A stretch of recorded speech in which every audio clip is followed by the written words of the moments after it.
how this video originally started out is it was just me reviewing the original Goofy movie.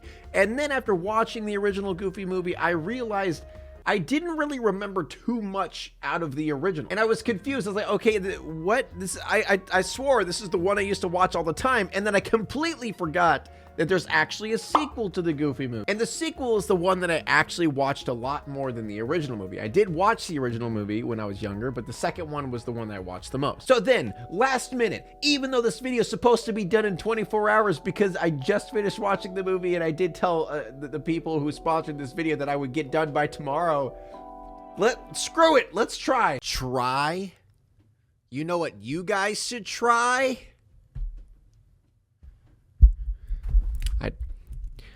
I didn't have time to make a good transition. I'm sorry, guys. Hey, fellas, boys, men out there, don't you want to start taking care of your face and stop looking like a freaking loser? Geology creates a simple and effective skincare routine just for you, a 6-time award-winning skincare company. I know there's a lot of fellas out there, they don't really care about their skin. I think it's about time you guys should start caring. You get 2 face washes, one for the shower, one for the sink, 1 nighttime cream, 1 daytime cream, and some under eye juice to make your under eyes poof.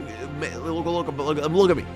I mean, come on. I've been using Geology for about a month, and honestly, I don't really have too many skin issues, but boy, has my skin been as smooth as a baby's bottom ever since I started using it. But not only that, it's an extremely easy habit to create, 1 daytime cream, 1 nighttime cream, under eye cream, face wash. It's just simple as shit. So fellas out there, I'm going to give you an amazing deal, 50% off for all of this, baby. If you use my code, head to geology.com, make sure to take that really simple quiz to customize your deal. You get 50% off your first 30-day trial. Get your face looking like this.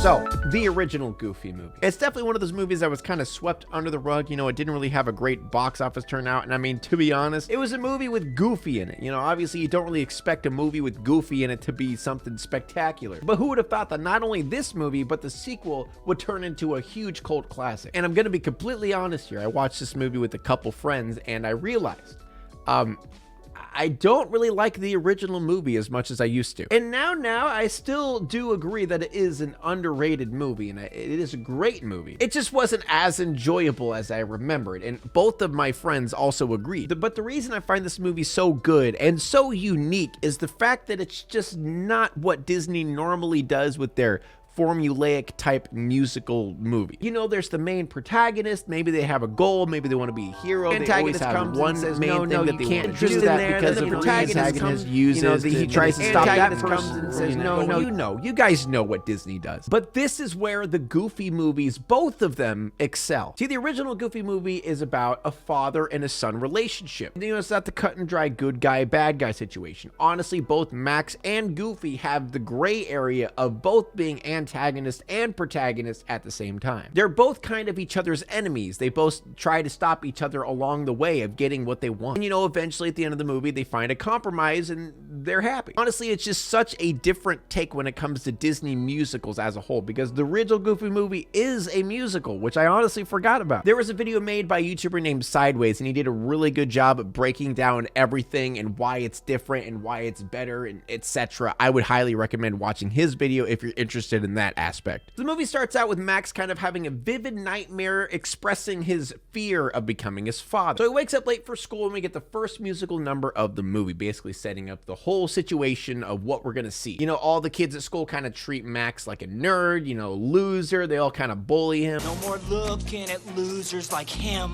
While at the same time, he also wants to find the courage to ask out Roxanne. Throughout the song, he talks about, not being a goof. He wants to be better. He wants to get the attention. She looked right through me, and who could blame her? Just like the classic teenager wanting to stand out, which leads us to the next song called Stand Out. So Max's plan to become noticed by the entire school, again, especially Roxanne, he puts on a musical act during the principal's speech. Obviously, rebel rebel doing stuff while Principal talks, but he ended up impersonating Powerline and lip syncing a song of Powerline, which I like.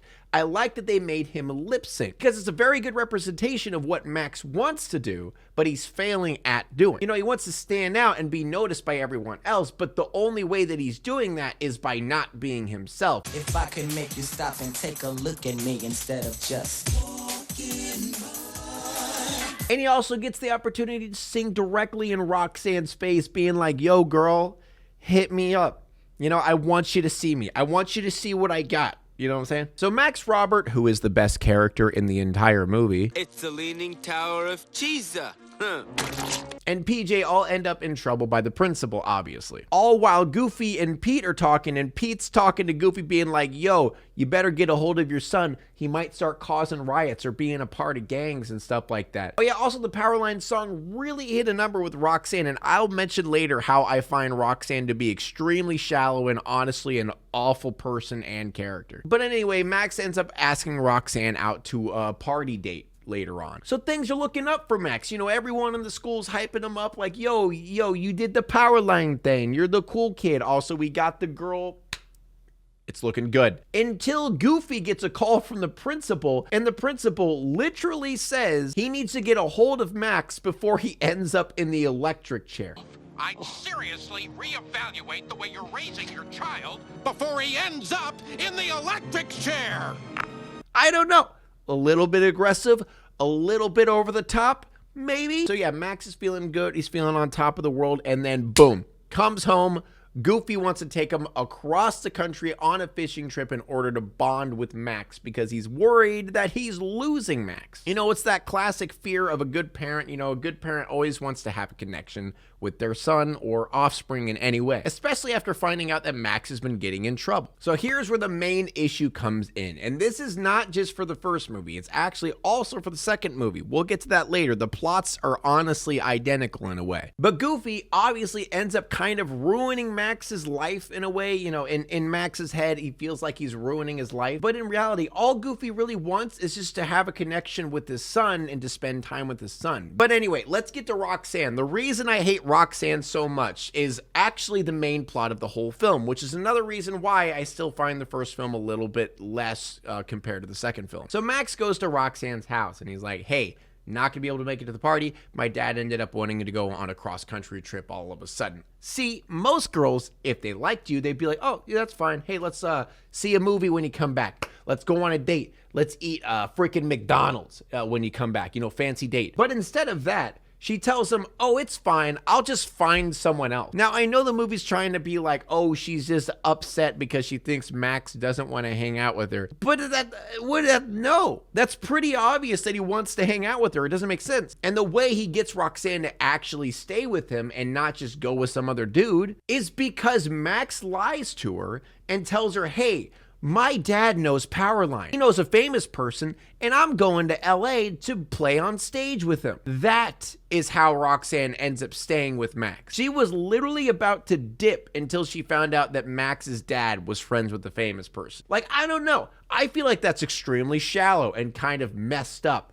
But I feel like we just looked over that when we were kids. So anyway, journey begins. Max has to try to find a way to get to LA while Goofy wants to bond with Max and go on a fishing trip. So throughout this trip with Max, Goofy does everything in his power to make Max have fun in a way. The problem is he's looking at Max as if he's a kid. I mean, Max is a kid, but you know, he's a teenager. He doesn't want to go to a possum park. You know, he doesn't want to play road games like 20 questions and stuff like that. So anyway, after they went to the possum party, Max ends up blowing up at Goofy about embarrassing him in front of everyone, even though Goofy didn't really think about it that way. And then they end up going camping and run into Pete and PJ. And here's where the parallels, or should I kind of say the opposites, happen to kind of give perspective for everyone. Because Pete is an awful father. Like, he treats PJ like shit. Sure, he has a fancy RV. He has all the cool technology. He has all the stuff that Max kind of likes and Max wants.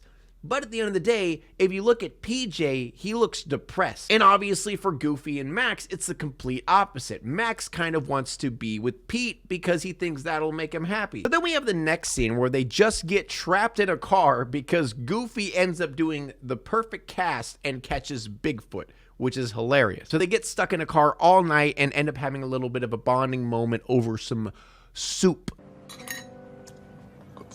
You know, Max really starts to realize that Goofy is just looking at Max as if he was still a little kid. And really, at the end of the day, all Goofy wants is a relationship with his son. So he starts kind of seeing eye to eye with him a little bit. Yeah? You know where we're going? But anyway, Max kind of just ruins all of that in the next scene. While Goofy was asleep, Max ends up taking out the map, which is literally a family heirloom in a way. And he erases the line going to fishing and draws it to LA, which is hilarious because if Goofy saw it, that's it. Like, he would see LA and be like, oh, I guess we're going fishing in LA. But what makes matters worse for Max is next scene, Goofy entrusts everything to Max when it comes to the map. I, Goofy, hereby dub my son Maximilian official navigator of this here road trip. And then later on, Pete ends up overhearing Max and PJ having a conversation talking about how Max actually changed the map to go to LA, but he didn't tell Goofy. And then Pete ends up telling Goofy about it, and obviously Goofy's like, no, my son would never do that. And then later on, obviously Goofy sees the map and is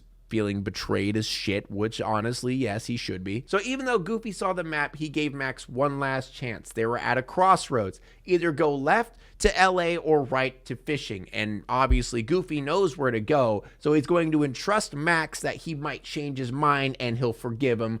But unfortunately, Max doesn't change his mind and still goes to LA, which makes Goofy very upset. So then they have their confrontation, which ends up turning into a giant disaster because the car ends up going down the mountain. They end up falling down the mountain, falling into a river, going down the river, going down a waterfall, you know, cartoon shit. But throughout this disaster process, they have a conversation and end up making amends. Goofy starts realizing, okay, fine, Max is growing up. I need to get over that and let Max do the stuff that he wants to do because he is starting to have his own life. And while at the same time, Max realizes, hey, Goofy really just wants to have a relationship with me. He's not trying to be mean or in any way possible. And they come to a compromise about everything. But hey, we all know how the first movie ends. They make a compromise. Goofy's like, hey, let's make it to the Powerline concert. They make it to the Powerline concert. They sing Eye to Eye, jam out. Everyone remembers the song. It's amazing. And then obviously Max ends up getting the girl. And then let's move on to the second movie, shall we?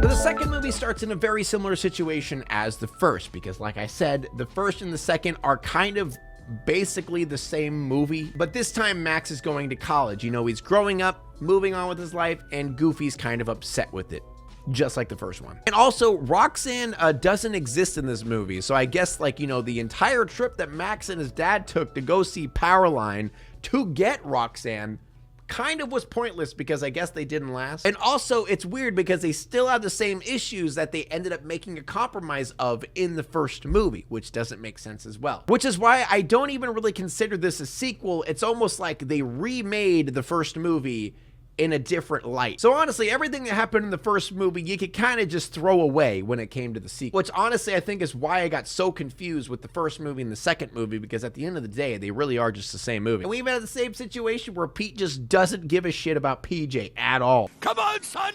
I can't miss you if you won't leave! However, the main reason I like the second movie a lot more than the first movie is the fact that Goofy finds someone. And it's not really about the romance portion of it, you know? Like, I don't really care for the romance. I care for Goofy's happiness. Because I feel like the first movie kind of ended off in a little piddle, you know? It's kind of just piddled out. The second movie's ending was a little bit more satisfying. And this all has to do with Mrs. Goof. But let's talk about that when we get there, shall we? So before Max and all of his friends leave for college, Goofy gives him a good old-fashioned horseshoe lecture. It's honestly hilarious how he's kind of a typical K-Kona Midwesterner father, where he says X Games is a bunch of mumbo-jumbo and you need to focus on your grades in order to get a career, you know, all that stuff. So Goofy the next morning made Max a huge breakfast, but Max kind of just grabbed a piece of toast, ran out the door. He couldn't have been more excited to leave. And Goofy is just left at home, depressed and alone, because really at the end of the day, Max is it. Max is all he had. So Max goes to college and meets Bradley Uppercrust. Dear God, yes, that is his real name. Uppercrust. There is a whole slew of disgusting, deplorable jokes I can make about a name called Uppercrust, but I'm going to leave it up to your imagination. Just think about that tasty upper crust. Anyway, upper crust is the leader of the Gammas, who are basically the college's legendary X Games champions. And while back at home, shit kind of just gets worse for Goofy. He ends up messing up at his job and literally gets fired. So he heads to the unemployment office, and then he figures out, oh, he could get a better job if he finishes college, because he only needs one more year to finish college. And who just went to college? This sounds like a setup for a terrible sitcom. So obviously Goofy ends up going to college with Max, which obviously Max is very upset about. And this is a similar situation of what happened in the first movie. You know, Max is trying to live his life. He's finally out on his own. People are liking him. People are thinking he's cool. And then poof, Goofy shows up and kind of just ruins everything once again. He's not doing it on purpose, mind you. He's doing it out of care, but he still is messing things up. Max ends up getting offered a spot in the Gammas, but he said no because he wanted everyone as a package deal. So there's already a rivalry happening between the Gammas and Max's team. And this is where Goofy finds himself a hot piece of librarian doggy ass. That felt so weird to say. So this is where I want to talk a little bit about Mrs. Goof. So at the end of the day, Goofy really doesn't have anything. You know, he might have his hobbies with maybe horseshoeing. He might be friends with Pete, but at the end of the day, Pete's an awful person, so it doesn't really matter. So what happened to Mrs. Goofy? Who birthed Max out of her doggy pang? Every time you search about her online, you don't really get much information about her. The only time we've ever seen anything of Mrs. Goof or Mrs. Goofy or whatever you want to call her, we've seen animations of her back, we've seen animations of the side of her face, but they've never released a full profile face or whoever she is. We've never really seen her. She's even had a few lines in old animated shows. But we learn in Goof Troop that Goofy's wife, Max's mother, ended up dying. We don't know how and we don't know why. But Goofy just mentioned that she's up in the stars. Hey, it's me, Future Pig, editing the video. And after doing a little bit more research, apparently there's a widespread misconception about the situation with Mrs. Goof. Apparently Max's mom was just never mentioned in Goof Troop. I don't know why. There's a lot of things saying that there was, but apparently she never was mentioned. Disney themselves declared that there's no definitive answer as to who Max's mom is and where she went. So this movie really isn't just about Max moving on, growing older, and Goofy coming to terms with it. And not just from Max, but moving on to find his own life, to find his own woman. Because I feel like a lot of the reasons why Goofy has this weird obsession with making a connection with Max and not losing him is because that's all he has. He doesn't have Mrs. Goofy anymore. That's all he has left of her. I mean, just look at the pure loneliness and sadness when you see him walking around this purely empty house. He looks like he literally is depressed and has nothing. So to see him fall in love and start seeing happiness is honestly amazing, which is why I love this movie so much more than the first one. So anyway, Goofy excited about his date. He runs to Max to tell him about it. They get a little scuffle because Max was skateboarding. Goofy ends up accidentally being very good at skateboarding. And then Goofy's like, hey, Max, can I join your troupe? Because that was pretty fun. And then Max like, no, screw you, Dad. There's no room for anyone on our team. Which in turn gives the Gammas a chance to kind of manipulate the situation and cause an emotional fissure between them, because the Gammas go up to Max's dad and says, hey, join our squad. And Max is actually completely okay with this. He actually pushed Goofy to go do that, thinking, oh, maybe he'll just ruin it for the Gammas and make it easier for us. But turns out the Gammas actually cheat. They ended up putting rocket boosters on Goofy's skateboard, which for some reason made him better. It doesn't make sense. But long story short, Goofy ended up destroying the competition, and it made Max very angry because for some reason Max thinks it's Goofy's fault and Goofy did it on purpose. So now we start having more and more of a distance between Max and Goofy because Goofy gets really upset about the situation and then says, screw it, I'm not dealing with the skateboarding or talking to Max anymore. He's just going to focus on his own work, which is awesome again because Goofy is focusing on his own life and not worrying about Max for a change. But when Goofy ends up going to quit the Gammas, he accidentally overhears them chanting cheat. We'll cheat. Cheat, cheat, cheat, cheat.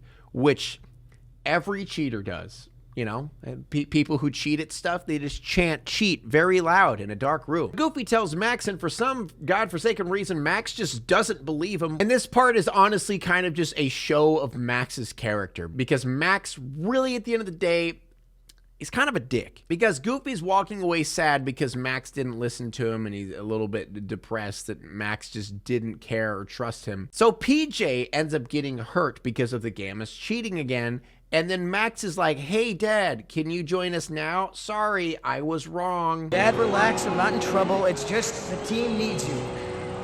I need you. They did make it out to seem like it's like a change of character and Max actually realizes what he did was wrong and all the different stuff. But just how it's set up just made it seem like Max was just doing it because that's what he had to do. But anyway, we all know what happens here. Max's team ends up winning, even with the Gammas cheating, and then Upper Crust gets his upper crust ripped off, and Goofy drives off with the hot librarian.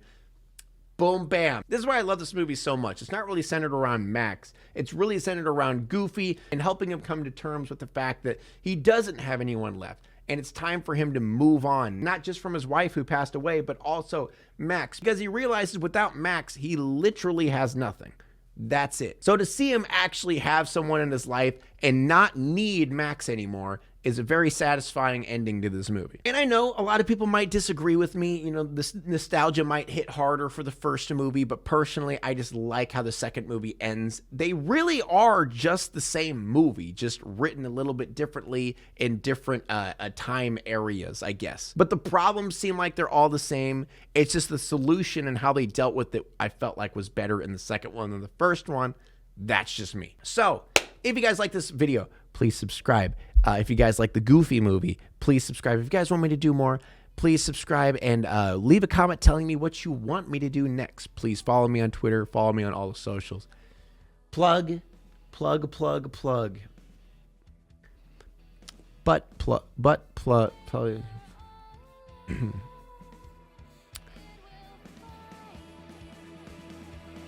Come.